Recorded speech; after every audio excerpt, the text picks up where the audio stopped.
Bonjour à toutes et à tous et bienvenue dans le cœur d'Hippocrate. Aujourd'hui, je voudrais aborder avec vous le pardon et la réconciliation. Pardonner, c'est accepter l'erreur de l'autre et renoncer à la vengeance. Cela suppose d'accepter l'autre dans sa fragilité, dans son imperfection, son humanité finalement. Je te pardonne car je sais bien que tu es imparfait, tout comme moi.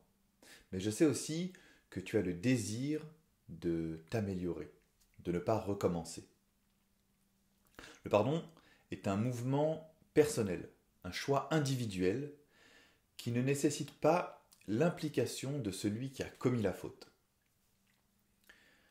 La réconciliation, c'est l'étape d'après, c'est le fruit du pardon. Réconcilier, c'est relier, rétablir l'unité, rétablir l'harmonie. La réconciliation est la conséquence du pardon. À noter que ce mouvement de réconciliation nécessite l'implication des deux parties, celui qui pardonne et celui qui a fait la faute. Pour relier deux êtres, il faut le consentement de ces deux êtres. On ne peut pas relier un être de force si celui-ci ne veut pas faire partie de cette reliure, de cette recherche de nouvelle harmonie. Donc, il y a vraiment deux mouvements différents et une chronologie différente. Le pardon opère avant la réconciliation. Il permet la réconciliation. Je pardonne, donc je permets le mouvement qui va nous relier, nous réconcilier, rétablir l'équilibre. Si on veut schématiser le mouvement psychologique et spirituel lors d'une offense, la personne A fait une erreur et vient perturber la vie de la personne B. La personne A deux possibilités, demander pardon ou ne pas demander pardon.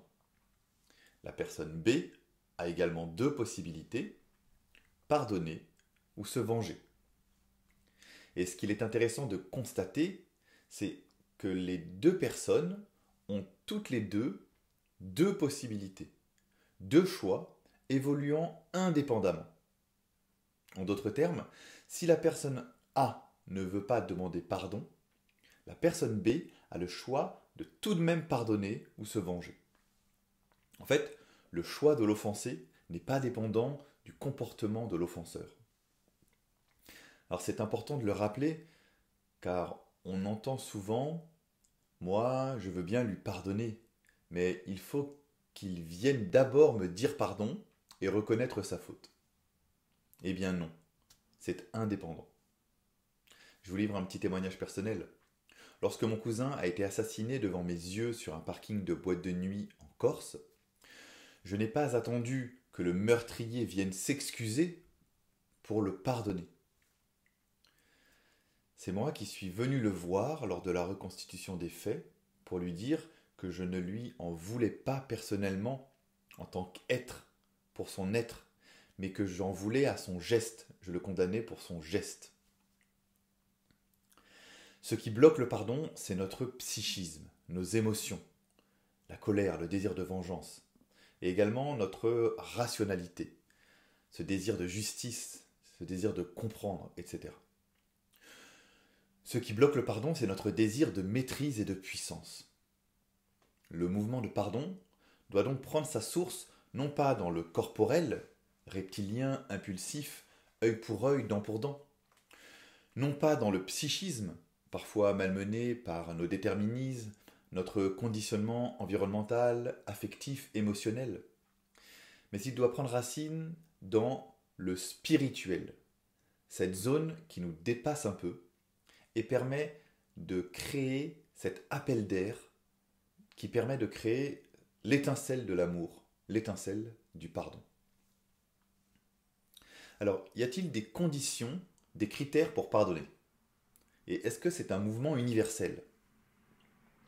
Alors oui, la condition qui semble faciliter le mouvement de pardon est cette ouverture à la vie spirituelle, à cette vie qui semble dépasser notre intellect, notre raison, notre psychisme, nos émotions et nos mouvements corporels instinctifs. Alors attention, cette ouverture à cette vie spirituelle ne suppose pas forcément une ouverture à la vie religieuse et à ses rites, mais simplement à une ouverture au transcendantal, à ce qui transcende la matière, à ce qui peut exister éventuellement au-delà de nos cinq sens et de nos mouvements hormonaux, nos émotions, etc. Cette prise de conscience permet cette prise de recul qui semble faciliter la mise en mouvement vers la démarche du pardon. Ok, il m'a fait du mal. Il l'a fait exprès, certes. Ok, j'ai deux solutions. Soit je réponds sans réfléchir, avec mon corps et mes affects, et je lui rends coup pour coup, voire davantage avec les intérêts. Soit je mets sur pause, je prends du recul, je pense, et j'agis en fonction de la meilleure des finalités. Si la finalité que je vise est l'harmonie, la paix et l'amour, alors je prends sur moi et je pardonne. Si la finalité que je veux pour ce monde est le chaos, la violence, la haine, alors je verrouille, je ne pardonne pas et je me venge. Le pardon ouvre et libère. La haine renferme et empoisonne, emprisonne. Le pardon est un mouvement qui sert la liberté. Le mouvement de pardon est un mouvement de lâcher prise. Pour savoir pardonner, il faut savoir lâcher prise, prendre du recul par rapport à la situation, au contexte, et se projeter sur une finalité positive. Alors non, selon moi, le mouvement de pardon n'est pas un mouvement universel. Universel au sens propre du terme, si l'on entend par ce qui peut être réalisé par tous les êtres composant notre univers. En effet, il me semble qu'une cellule végétale, ni même un cheval ou un chien, n'a cette liberté de poser un acte de pardon. Je pense que ce mouvement n'est pas universel, mais proprement humain, c'est-à-dire réservé à l'espèce humaine. En effet, j'oppose le postulat fondamental de l'anthropologie humaine ternaire, qui est de dire que seule l'espèce humaine possède une dimension spirituelle. Seul l'être humain est capable d'une vie spirituelle. Il est capax Dei, capable de Dieu, au sens large du terme. Et donc, capable de poser des actes initiés dans le spirituel et par cette zone spirituelle. Vous marchez sur la queue d'un chien, il va répondre instinctivement par la colère en vous mordant ou par la peur en fuyant se cacher sous la table. Ce chien est envahi par ses émotions, son psychisme. Il n'a aucun rétro-contrôle possible. C'est une réaction que l'on appelle instinctive, de survie. En revanche, si vous giflez un homme ou une femme, celui-ci ou celle-ci a la possibilité de ne pas réagir de manière instinctive reptilienne, en vous rendant votre gifle, mais la possibilité de réagir de manière spirituelle, en vous pardonnant, c'est l'autodistanciation, voire même en vous tendant l'autre joue, c'est l'autodépassement. C'est-à-dire offrir sa deuxième joue et sa souffrance pour une cause qui le dépasse, pour faire passer un message ou servir une cause plus noble. Alors qu'est-ce qui favorise cette réconciliation? Dans quelle mesure c'est une affaire individuelle et collective? Alors le mouvement de pardon est un mouvement de libération. Libération individuelle, libération de celui qui donne le pardon, mais aussi libération de celui qui reçoit le pardon. Ça, c'est plus simple à comprendre. En effet, quand quelqu'un vient nous dire pardon, on ressent bien cette émotion de joie, de soulagement, de libération qui nous envahit. Ah, il reconnaît enfin son tort et il s'abaisse humblement. Ça fait du bien. Mais c'est l'autre libération qui est peut-être plus complexe à appréhender. Pourtant, il me semble que celui qui demande pardon est également libéré. Ce mouvement libératoire est plus complexe à comprendre car il est parfois perçu, probablement à tort, comme un mouvement de faiblesse qui va venir nous fragiliser. nous humilier. Mais c'est tout à fait l'inverse. Lorsque nous demandons pardon à quelqu'un, il nous faut du courage, il nous faut de la force. Cela demande également une certaine humilité, une certaine sagesse. Et cela permet d'initier le mouvement libératoire qui va venir libérer l'autre pour in fine nous libérer également. En fait, la réconciliation est une affaire collective.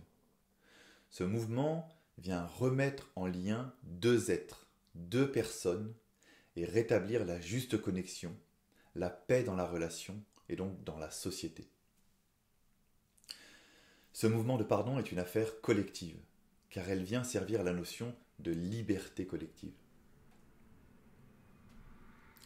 Ensuite, qu'est-ce qui maintient, qu'est-ce qui pérennise dans le temps une réconciliation ?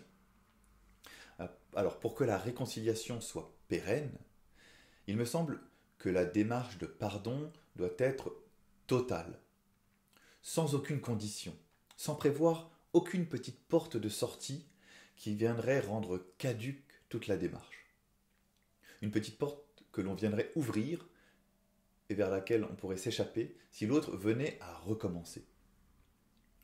Donc ce pardon total suppose l'entrée dans une confiance totale de l'autre. Confiance dans la volonté qu'a l'autre de ne pas recommencer.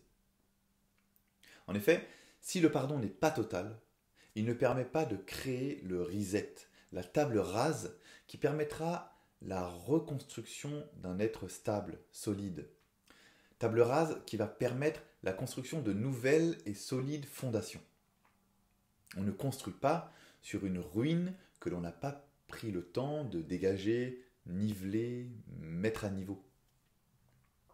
Le fameux « Ok, je te pardonne si tu changes ça, ça, ça et ça », ou alors « Je te pardonne aujourd'hui, mais si tu recommences demain, je te reprends mon pardon », est un peu futile, inutile. De fixer de telles conditions pour le pardon, c'est ne pas comprendre que cette démarche se situe dans un autre niveau de réalité, au niveau spirituel. Et ce niveau spirituel ne prévoit pas de conditions d'application physico-psychique, physico-somatique, etc. Le pardon est un pur mouvement spirituel. Donc, ce qui maintient dans le temps la démarche de pardon est de bien comprendre cela, dès le début. Ensuite, il est clair que le mouvement de réconciliation se vit dans le monde physico-psychique et s'éprouve au quotidien, dans le présent.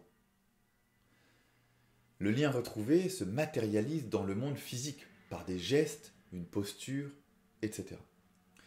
Et pour maintenir dans le temps cette réconciliation, cette harmonie retrouvée, il semble falloir tout mettre en œuvre pour ne pas retomber dans la faute qui a été pardonnée. Et pour ce faire, il s'agit de convoquer la raison, le psychisme et le corps à la table de l'éducation au changement. Se faire aider, apprendre à discerner ce qui nous conduit à la rechute. À noter, celui qui pardonne doit le faire sans condition et bien conscient de la fragilité de l'autre, de cette possibilité de rechute. Mais ce risque de rechute ne doit pas entacher cette démarche de pardon, car elle risquerait de la fragiliser d'autant plus. Voilà, je vous laisse sur cette réflexion.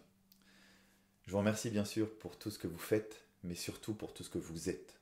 Vous êtes des êtres en partie spirituels, capables de pardonner et promouvoir la réconciliation. À bientôt.